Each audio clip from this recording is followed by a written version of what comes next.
Welcome back students. क्या आप भी डिफरेंट शेप्स का एरिया और वॉल्यूम निकालने के लिए अलग अलग फॉर्मूले याद करते हैं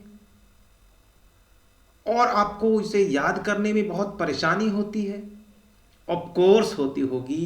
ज़्यादातर बच्चे जो हैं उनको फॉर्मूले की वजह से कोई भी चैप्टर जो हो बहुत डिफिकल्ट लगता है। तो चलिए आज हम लोग इस परेशानी को हमेशा के लिए ख़त्म करते हैं और एक स्पेसिफिक तरीके से हम लोग किसी भी शेप्स का वॉल्यूम और एरिया निकालने के लिए एक बिना फॉर्मूले का, और अगर फॉर्मूला यूज करे भी तो कैसे यूज करें कि वो बहुत इजीली हम उस फॉर्मूले के डेरिवेशन को जान पाएं।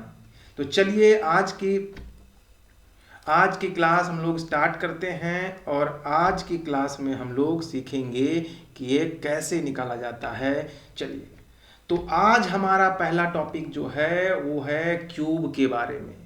क्यूब क्या होता है? क्यूब को हिंदी में हम लोग घन कहते हैं। क्यूब को घन कहा जाता है। एक 3 डायमेंशनल पिक्चर होता है जिसमें आप देख रहे होंगे, और जो आपके सामने 2 पिक्चर्स दिख रहे हैं। इस पूरे लेक्चर के हम लोग के अंदर हम लोग क्यूब के डेफिनेशंस के बारे में पढ़ेंगे, इनके प्रॉपर्टीज को डिस्कस करेंगे, और वो फॉर्मूले जिसको याद करने में आपको परेशानियां होती है उसको सॉल्व करेंगे, और उनसे रिलेटेड बहुत सारे क्वेश्चन जो हैं उनको हम लोग सॉल्व करेंगे। तो चलिए स्टार्ट करते हैं आज की पहली क्लास। तो अब आते हैं व्हाट इज क्यूब। क्यूब क्या होता है? तो जैसा मैंने लिखा है कि क्यूब एक 3 डायमेंशनल पिक्चर्स होते हैं जिसमें 6 फेस होते हैं। फेस किसको कहा जाता है? जैसा आप देख रहे होंगे यहाँ पे, ये जो साइड दिख रहा है, इस 2 साइड्स लेंथ और ब्रेथ के मिलने से जो रीजन ऑक्यूपाई हुआ, इसे हम लोग फेस कहते हैं।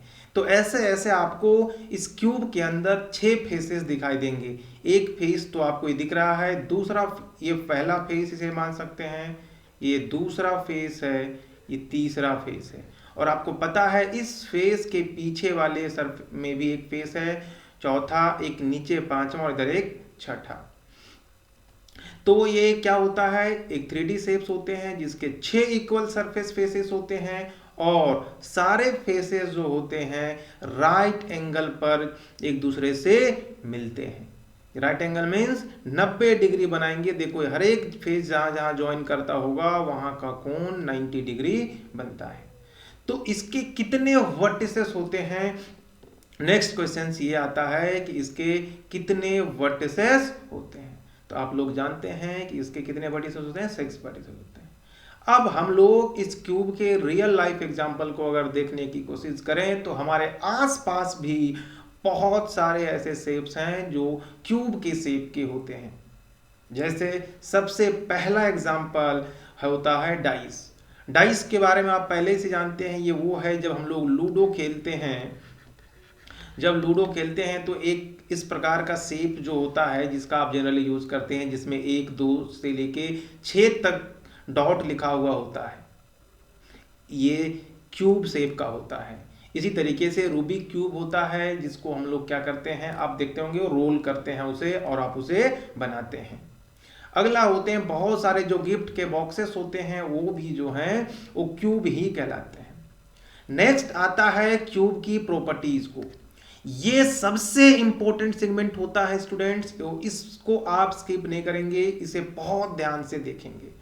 तो आप देखेंगे कि इसमें इस क्यूब के अंदर 6 एजेस होते हैं, 6 साइड्स होते हैं। 6 साइड्स जो होते हैं, ऑल 6 साइड है ना, ऑल 6 साइड्स जो होते हैं वो होते हैं समान लंबाई के होते हैं, समान लंबाई के होते हैं। सबकी लंबाई जो है वो क्या होती है? एक समान होती है। जिससे पहले भी मैंने आपको बताया कि इस क्यूब के अंदर 8 वर्टिसेस यानी कोना होता है। दिख रहे हैं, आप देख रहे होंगे इजीली, इसे कोना कहते हैं। कोना किसे कहा जाता है? एक ऐसा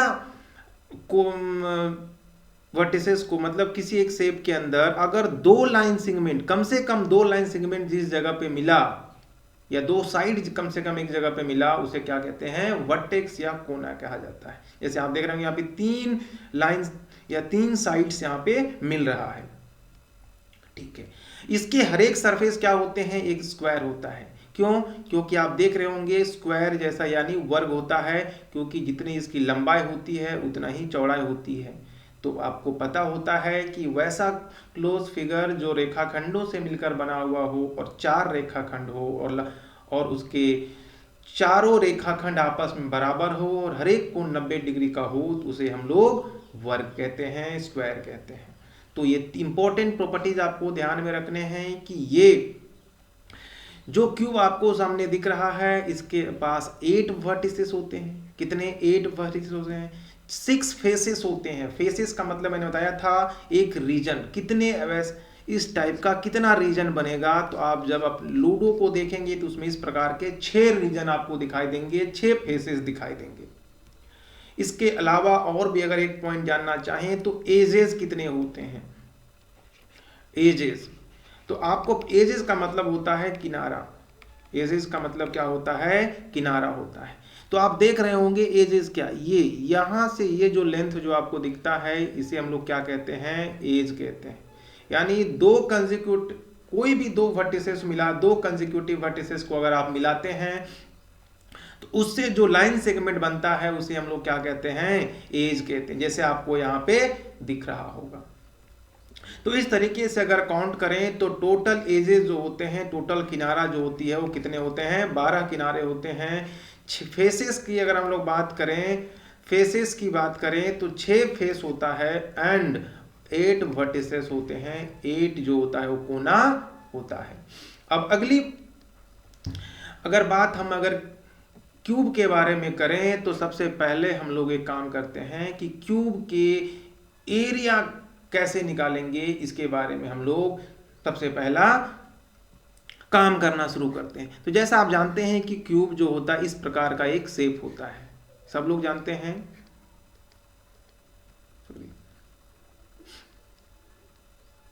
थोड़ा सा ये पिक्चर्स हमारे यूजफुल नहीं बन पाता है एक बार में, तो चलिए खैर।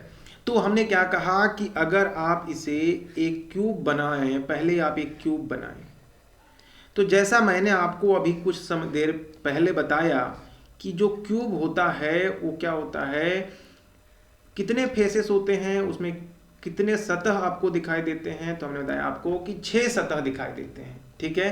कितने फेसेस होते हैं? 6 फेसेस होते हैं। 6 फेसेस या सतह होते हैं, 6 होते हैं। और प्रत्येक सतह क्या होता है? इसके प्रत्येक सतह जो है, इसका प्रत्येक सतह जो है वो क्या होता है? वर्ग या स्क्वायर होता है। Every faces of this cube is क्या? स्क्वायर। एंड हम लोग इसके पहले लेक्चर में जानते हैं कि एरिया जो है वर्ग का क्या होता है। तो वर्ग का क्षेत्रफल या क्षेत्रफल जो है वो साइड इंटू साइड होता है, साइड इंटू साइड होता है। हम लोग जानते हैं इस चीज को, है ना, एरिया। अब आता है मुझे कि बोलोगे सर आप हमें वर्ग की एरिया क्यों बता रहे हो, मुझे तो क्यूब का एरिया चाहिए। तो आप जानते हैं कि इसके अंदर जो 6 फेसेस हैं सारे के सारे वर्ग हैं। तो अगर हम इसके सरफेस का एरिया निकालना चाहें, राइट, सब एरिया का मतलब क्या होता है? जैसा कि आप देख रहे होंगे, मैं आपको दिखाता हूं, ये मान लो एक बुक है। इसके सरफेस एरिया का मतलब क्या होता है? जिस चीज को आप छू पा रहे हैं ऐसे, तो आप इस चीज को छू पा रहे होंगे, इस फेस को छू पा रहे हैं, इस फेस को, इस फेस को, इस फेस को एंड इस फेस को। अगर इसके सरफेस का एरिया जिसे आप छू पा रहे हैं उसको अगर कैलकुलेट करना तो आपको क्या निकालना होगा? सही, सिंपली आपको ए वाला फेस का एरिया निकालना होगा। और ये फेस आपको कैसा दिख रहा है? तो आप अगर सिर्फ ऊपर वाले फेस को देखेंगे तो ये एक रेक्टेंगल दिखता है। लेकिन अगर हम बात क्यूब का करें, तो आपको यहाँ पे सारे के सारे फेसेस कैसे नजर आएंगे, सारे के सारे फेसेस वर्ग नजर आएगा, और एक वर्ग का एरिया साइड इंटू साइड होता है।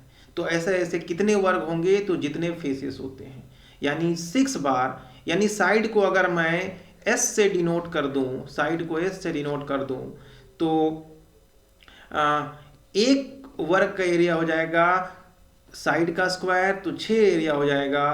तो साइड स्क्वायर कितने बार ऐड करना पड़ेगा, side square 4 5 and 6 time add करना पड़ेगा। टोटल अगर एरिया निकालना होगा, एरिया ऑफ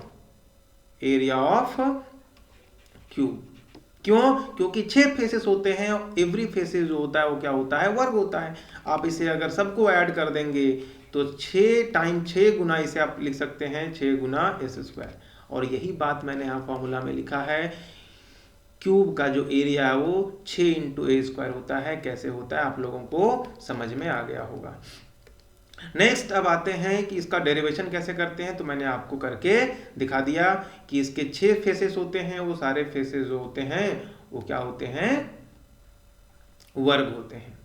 अब दूसरी इंपॉर्टेंट चीज आती है, अगर आप थोड़ा क्वेश्चंस प्रैक्टिस करना चाहें तो कैसे करेंगे, जैसे कि find area of cube whose side 5 centimetre 5 centimetre 5 centimetre. ये डायमेंशन लिखने का एक तरीका होता है कि 5 5 5 मतलब 5 लेंथ भी 5, ब्रेथ भी 5 एंड हाइट भी 5। मैंने बता, जानते हैं आप कि कोई भी क्यूब होता है उसका जो साइड होता है, लेंथ ब्रेथ और हाइट तीनों सेम होता है, राइट। तो चूंकि हमें सरफेस एरिया फाइंड करना है तो ये लेंथ ब्रेथ और हाइट हमें 3 चीजें की जरूरत पड़ेगा। और आप जानते हैं कि इसका फॉर्मूला मैंने बताया था 6 इंटू साइड का स्क्वायर। तो एक वर्ग का एरिया निकालेंगे तो 6 इंटू एरिया ऑफ स्क्वायर यानी 5 का स्क्वायर हो जाएगा। ये क्या हो जाएगा, एरिया, ऐसा निकाल पाएंगे आप, ओके। और 6 इंटू 5 का स्क्वायर 25 होता है। जब इसे मल्टीप्लाई कर देंगे तो 150 सेंटीमीटर स्क्वायर या स्क्वायर सेंटीमीटर हमारा एरिया आ गया। बहुत इजी होता है। एक क्वेश्चन मैं आपको देता हूँ, ये मान लेता हूँ एक क्यूब है, इसे सपोज कर लो कि एक क्यूब है, इसका जो साइड है वो 4 सेंटीमीटर है। तो इसका एरिया निकाल के बताइए क्या होगा। आप बहुत इजीली निकाल के बता सकते हैं। अब हम लोग नेक्स्ट पोर्शन में आते हैं, वॉल्यूम। ये इंपॉर्टेंट सेगमेंट होता है कि वॉल्यूम होता क्या है। तो वॉल्यूम जो सही मायने में जो होता है, वॉल्यूम के अंदर हम लोग उस सरफेस का अंदर के रीजन को हम लोग क्या करते हैं, कैलकुलेट करते हैं। थोड़ा एग्जांपल से मैं वॉल्यूम को समझाता हूं। जैसे आपके घर में एक डब्बा होगा जिसमें पानी रखते होंगे, तो उस डब्बे के अंदर जितना पानी भर सकते हैं वो उसका वॉल्यूम होता है। और डब्बे के बाहर के सरफेस जितने जिसको आप छू पा रहे हैं उसे हम लोग सरफेस एरिया कहते हैं। तो अगर मुझे इसका वॉल्यूम निकालना होगा तो मुझे ये पता करना होगा कि इस शेप के अंदर, जो शेप आपको यहाँ पे दिख रहा है, इस शेप के अंदर, ये जो शेप आपको दिख रहा है, इसके अंदर कितना मटेरियल भर सकते हैं। चूंकि ये सॉलिड है तो इसके अंदर मटेरियल होगा। कोई चीजें जो होती है हॉलो होती है, जैसे आपके घर का डब्बा हॉलो होगा। तो इसका वॉल्यूम निकालने का मतलब क्या होता है, इसका मतलब वैसे जैसे मैंने बताया था आपको कि एरिया निकालने का क्या होता था तरीका, कि एक ऐसा स्क्वायर लिया जाता था जो 1 यूनिट लेंथ और 1 यूनिट ब्रेथ का होता था। तो इसका एरिया जो था 1 स्क्वायर यूनिट, ऐसे एरिया को डिफाइन करते थे। इन द सेम तरीके से अगर आपको घन का आयतन निकालना है या वॉल्यूम ऑफ क्यूब निकालना है, if you want to find the volume of cube, तो first of all we need to define the unit volume. and what is unit volume? So simply if we take a cube of side 1 unit, then the volume of this shape is 1 cubic unit. 1 cubic unit इसका volume होता है। एक standard definition होता है, जैसे हम ना area के बारे में कि अगर आप एक स्क्वायर लेते हो, उस स्क्वायर का लेंथ 1 और ब्रेथ भी 1 लो, तो उसका जो एरिया जो इसके अंदर जो सरफेस जो इनक्लोज हुआ, इसे हम लोग 1 स्क्वायर यूनिट एरिया कहते हैं। अब उसी तरीके से मैं इसकी बात कर लेता हूँ। तो आप यहाँ जब देखेंगे तो आपको एक बात समझ में आएगी कि ये जो क्यूब आपके सामने दिख रहा है, इसकी लेंथ जो है वो 3 सेंटीमीटर की है, ब्रेथ भी जो है वो 3 सेंटीमीटर की है, और ये हाइट भी जो है वो 3 सेंटीमीटर की है। अब अगर आप इसे इस प्रकार के क्यूब से काट के निकालना चाहेंगे तो आप इसको कैसे निकालेंगे? तो आप इसको ऐसे और ऐसे, तो आप देखेंगे कि आपको इस तरीके से कितने अलग अलग क्यूब आपको देखने को मिलेगा। तो आप देख रहे होंगे कि 1 2 3 4 5 6 7 8 9, तो एक लेयर में 9, और आपको पता है कि इधर से भी ये 3 ऐसे ऐसे जाएगा। तो यहाँ पर भी वैसे वैसे कितने लेयर बन जाएंगे? तो ये 3 लेयर, ऊपर में 9, फिर इसमें भी 9 और इसमें भी 9, तो कितना हो गया? 27। तो इसी तरीके से आप अगर वॉल्यूम निकालना है तो आपको कुछ नहीं करना है, जो बेस का एरिया होता है, राइट, एरिया ऑफ बेस, इसको आप मल्टीप्लाई कर देना है हाइट से। तो इससे सिंपली आपको क्या मिल जाता है? वॉल्यूम मिल जाता है। किसका? किसी भी क्यूब का। अब एरिया ऑफ बेस अगर साइड ए होगा तो एरिया ऑफ बेस जो होता है ए स्क्वायर होता है, और हाइट जो होता है वो भी ए के बराबर होगा। क्यों? क्योंकि सारे लेंथ ब्रेथ हाइट सेम होते हैं, इसलिए वॉल्यूम जो होता है वो साइड का क्यूब हो जाता है। नेक्स्ट, अब हम लोग आगे की बात करते हैं कि अब सारे एग्जांपल्स आपको मैं यहाँ पे देता हूँ। जैसे एक ऐसा क्यूब आपके सामने गिवन है, एक क्यूब मैं आपके सामने ऐसा यहाँ बना के दिखा रहा हूँ। इस क्यूब के अंदर आप देखेंगे तो एक क्यूब है, इसका साइड जो है वो 5 सेंटीमीटर है, तो आप वॉल्यूम बताइए कितना होगा। तो एक तो तरीका ये होता है कि आप क्या करो, इसके लेंथ को 5 इक्वल पार्ट्स में डिवाइड करो, ब्रेथ को भी 5 इक्वल पार्ट में डिवाइड करो, और हाइट को भी 5 इक्वल पार्ट में डिवाइड करो, मतलब कट करो। और जब ये काम कर लोगे तो उससे बहुत छोटे छोटे क्यूब्स आपको मिलेंगे। उन सारे क्यूब को अगर काउंट करोगे तो टोटल नंबर ऑफ वॉल्यूम आपको मिल जाएगा। आप इसे एक बार घर में ट्राई जरूर करिएगा।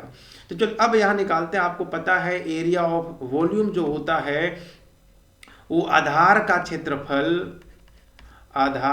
क्षेत्रफल गुना ऊंचाई होता है, या area of base into height होता है। तो आधार का क्षेत्रफल मतलब क्या हो जाएगा? चूंकि एक वर्ग होता है, आप पहले से जानते हैं, तो क्या हो जाएगा? 5 का स्क्वायर इंटू 5, और 5 का स्क्वायर होता है 25, और 5 करेंगे तो 125 क्यूबिक सेंटीमीटर। तो ये इसका वॉल्यूम निकालने का बहुत ही आसान तरीका होता है, अगर आप इसे समझ पाए तो। अब हम इसके कुछ स्पेशल पॉइंट्स की बात कर लेते हैं एरिया और के बाद। तो सबसे इंपॉर्टेंट होता है सिमेट्री। आप इसे, सिमेट्री का मतलब क्या होता है? सिमेट्री का मतलब होता है एक ऐसा लाइन जिसमें आप उसको क्या कर, एक ऐसा लाइन खींचें जिससे वो शेप दो मतलब सेम टुकड़ा में कन्वर्ट हो जाए।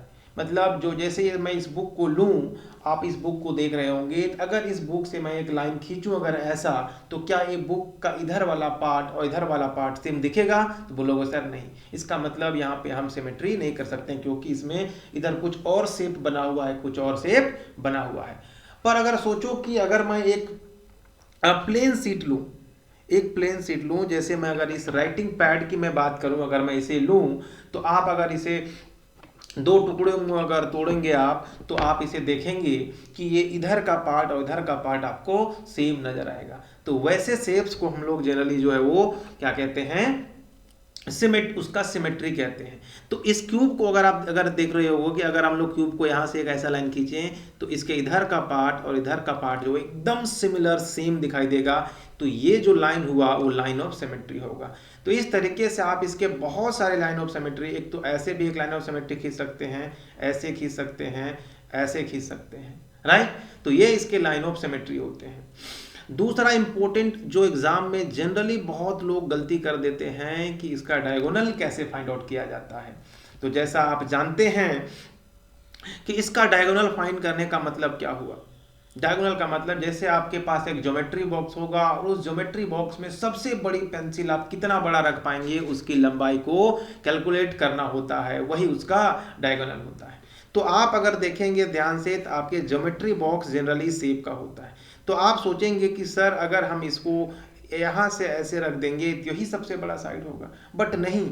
आप देखोगे कि आपके ज्योमेट्री बॉक्स में यहाँ से ऊपर की ओर भी क्या होती है, यहाँ से ऊपर की ओर भी कुछ हाइट होता है। तो इस पेंसिल को अगर उठा करके थोड़ा ऊपर तक ले जाओगे तो थोड़ी लंबाई जो है वो क्या हो जाएगी, बढ़ जाएगी। यानी अगर इस शेप, अगर इस क्यूब की बात करें तो इस क्यूब में कैसे निकलेगा वो मैं जरा आपको बताने की कोशिश करता हूँ। तो सबसे पहले आप क्या करोगे, नीचे वाले पोर्शन को यहाँ से मिलाओगे। इस साइड को हम लोग पता है कि क्यूब है तो इसका हर एक साइड क्या होगा, सेम होगा और इसे ए और ए होगा। तो ये वाला साइड जो है वो आपको मिलेगा ए स्क्वायर प्लस ए स्क्वायर। आप जानते हैं कि मैं ऐसा क्यों कर रहा हूँ, बिकॉज पैथागोरस में मैंने पिछले बताया था कि अगर कोई राइट एंगल ट्रायंगल ऐसा होता है तो ये अगर मान लो कि ए ले लूँ, इसे बी ले लूँ, तो ये वाला साइड जो होता है रूट के अंडर ए स्क्वायर प्लस बी स्क्वायर होता है। ये हम लोग पैथागोरस में जानते हैं। और जानते हैं आप एक क्यूब है जिसका इस हर एक कोण कितना होता है, 90 डिग्री का होता है, तो यहाँ पैथागोरस लगा सकते हैं। बट अभी भी आपको लगता होगा कि सर ये जो है वो एग्जैक्ट लेंथ नहीं मिलेगा, इसलिए आपको इसको यहाँ से इस पोर्शन तक मिलाना होगा। तो इस पोर्शन तक मिलाने के लिए यहाँ पर भी आपको पता है राइट एंगल बनेगा और ये वाला ए स्क्वायर स्क्वायर होता है और ये वाला ए होता है। तो ये वाला साइड फिर सेम तरीके से निकलेगा यहाँ से कि A square 2a square, right, 2a square का होल स्क्वायर प्लस ए का होल स्क्वायर। और जब इसे सॉल्व करेंगे तो √2 का होता है 2 और ए का मतलब हुआ ए स्क्वायर, राइट। और यहाँ बच गया आपका ए स्क्वायर, तो आपको मिल गया क्या, 2a स्क्वायर मतलब 3a स्क्वायर। और 3a स्क्वायर का मतलब अगर रूट थ्रू नहीं निकलेगा तो यहाँ क्या हो जाएगा 3√3 इंटू ए। मैंने यहाँ पे जो किया बता रहा हूँ, जनरली ये था, राइट, ये 2a स्क्वायर था, इसका स्क्वायर करेंगे तो इसका जब स्क्वायर करोगे आप, मैं ये वाला बात को बता रहा हूँ, तो ये क्या होगा, ये 2 का तो 2 ही हो जाएगा, सॉरी ये हाँ ये 2a होता है ना, रूट अंडर 2a और a स्क्वायर है ये, और ये a स्क्वायर का रूट करेंगे तो a स्क्वायर ही आएगा। सो ये 2a स्क्वायर होता है, इसको और a स्क्वायर जोड़ेंगे तो 3a स्क्वायर हो जाएगा। और ये 3a है ना, a है, और जब यहाँ से आप इसको सिंप्लीफाई करेंगे तो ये √3 है। यानी अगर आप ध्यान में याद रखना चाहें तो आप ऐसे निकाल सकते हैं कि सिंपल याद करने के लिए कि √3 इंटू साइड होता है अगर उसका सबसे लंबा डायगोनल निकालना चाहें तो। अब नेक्स्ट आते हैं कि इसका एप्लीकेशन क्या है, हम इसका यूज़ कहाँ करते हैं।